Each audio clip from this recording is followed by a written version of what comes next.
Good afternoon. Thought I'd do a little bonus video here for my typical usual Revit Radio webcasts. Did Revit Radio last month or this month for March, and actually Ian H came up with a great tip that I was unaware of, and nobody else on Revit Radio knew this either. So I thought I would just join this to everybody.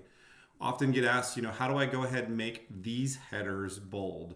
Right? We can make the headers up on the top of this schedule bold, no problem, by coming into our Appearance tab. And in our Appearance tab, we can say, hey, gee, we wanted to grab this header text. Maybe we wanted to grab totally the wrong one, but I'm just going to go ahead and choose it. One of the ones that's bold, and we can get the header text up here to be bold. I'm going to go ahead and undo that. But often I'm asked, how do I get just this header text to be bold?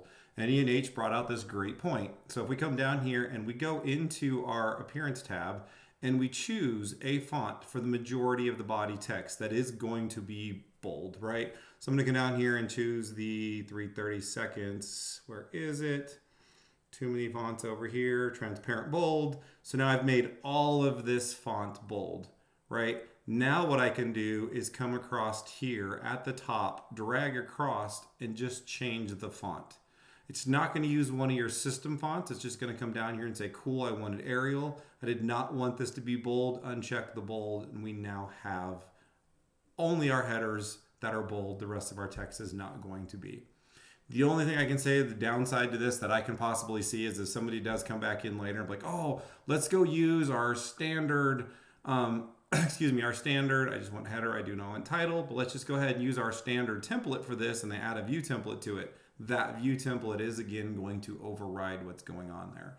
So you can change all the fonts to be bold in your formatting tab, get out of the formatting tab, select every column, go back and choose the font to non-bold font, untick the bold, and then come back and you now have your stuff being bold. Again, if you then wanted these header lines up here to be bold, you could go back to the Appearance tab, grab that header text and change that out. But again, for any of this to happen, you need to make sure you do not have a view template set up for your schedule.